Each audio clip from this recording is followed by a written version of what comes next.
Recording in progress. Now let us contact this contact human, contact me, contact manager, you can call it as you wish.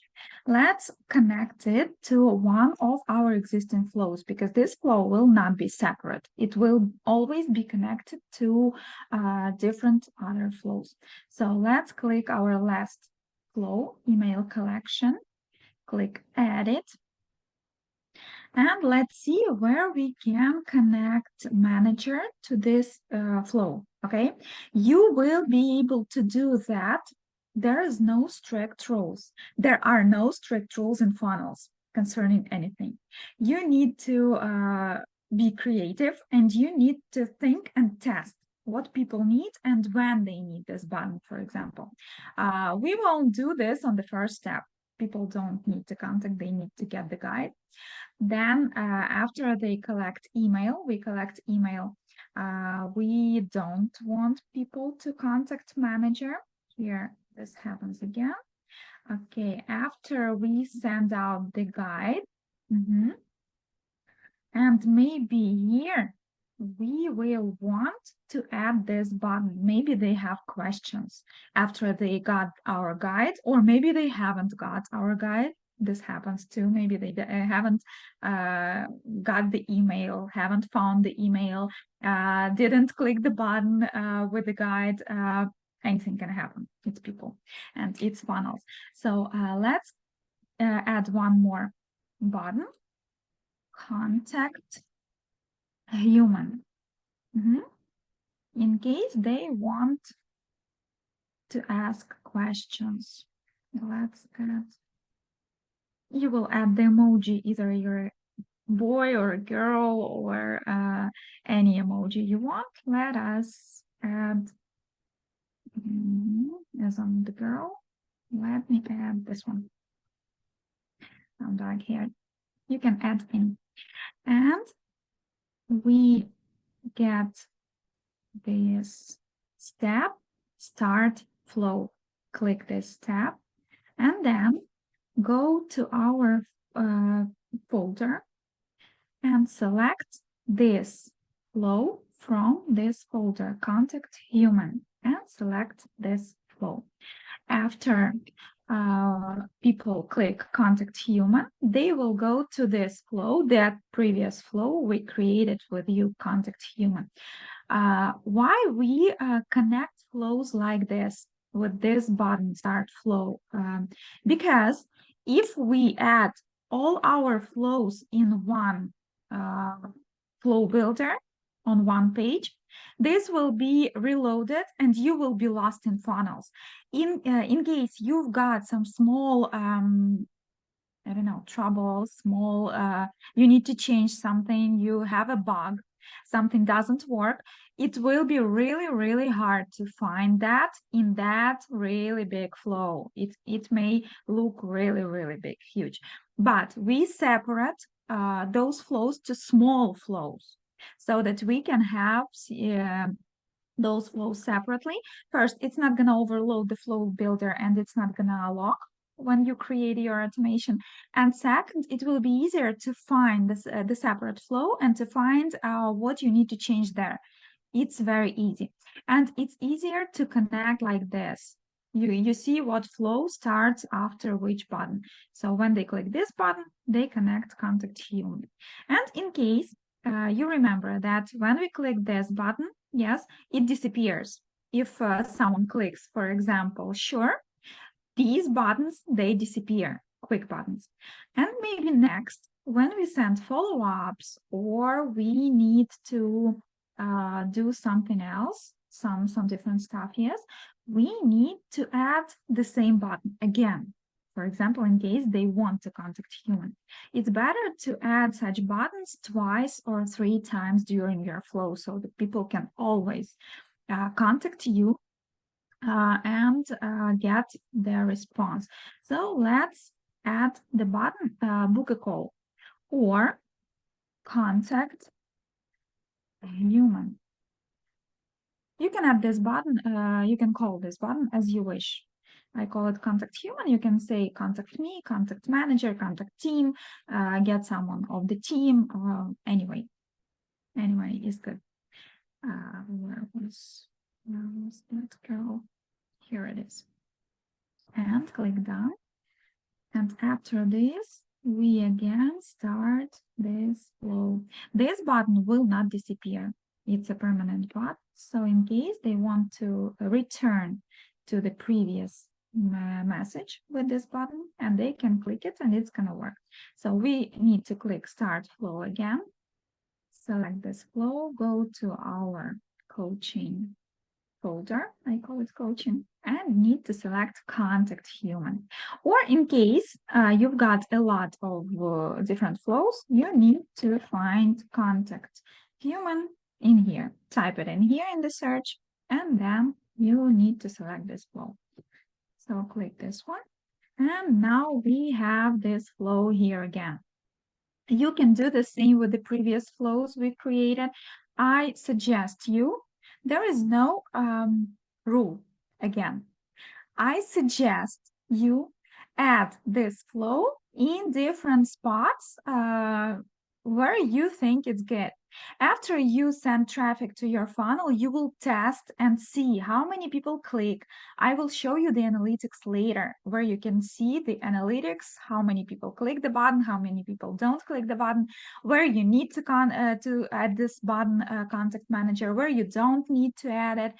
For example, when people go on your flow and they ask questions, where the bot stops, and you will understand that you need to add this bot for people, or you need to clarify something for people not to ask those questions. You will always need to test.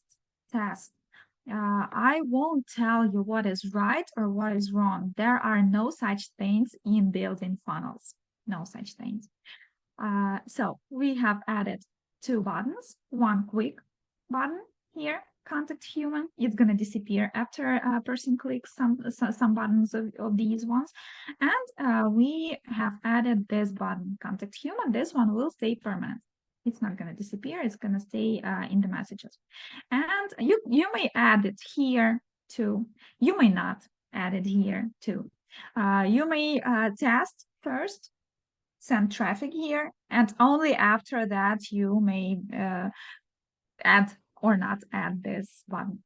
Let's add it here too in this message. This is the same message like this one. Book a call for those who haven't responded. So probably we need to add contact human here too. Let's add it just in case. Done. And again, we need to send over here, start flow, select flow, contact a human, select this flow. Here it is. Now it's ready. We need to publish this flow. And as we previously haven't set up any keywords for this email flow where we collect emails, yes, this was our previous funnel, we need to set new trigger, and you may add all of them, you may add any of them. Let's add all of them, for example. Different funnels, again, need different keywords. You can't set up one keyword for 2 different or 3 different funnels because it's going to be a mess. The chatbot will send any funnel at any time, but you need specific keyword for specific funnel. And we need a specific word. Let's add 8987. Hey, let it be this one. And now, sorry, I'm gonna lose so that you can see what I'm doing here. We're not going to exclude any keywords, but you may add exclude if you don't want the funnel to react to some specific keywords in any case. I'm not going to do that, and I never do that. Okay, and now we need to write the comment that will be sent to people when they comment under your post. This will be public response under their comment, and the next message, this one, will be sent to their DMs. Again, it's just so that you are not confused. I understand you still have a lot of questions, but you will have a lot of questions because I won't be able to give you all the information and all the knowledge in one video. It's going to be step by step, and of course you'll have some questions, but in next videos I'm going to cover all of them. By the end of this course, you will have no questions left, I promise. So here we check your DMs. Add some smile.